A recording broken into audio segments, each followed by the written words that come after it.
Dili sayon ang hikalimtan ka, hangtod karon ako napaabot pa, nga mahibalik pa ang kagahapon ta. Bisan pa ug ako hikalimtan mo na.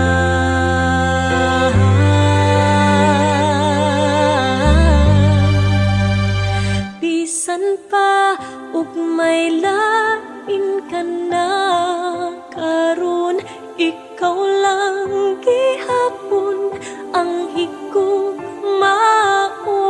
Bisan pa ug kasakit lang ang maangkon, basta malipay ka ang tanan akong dawat.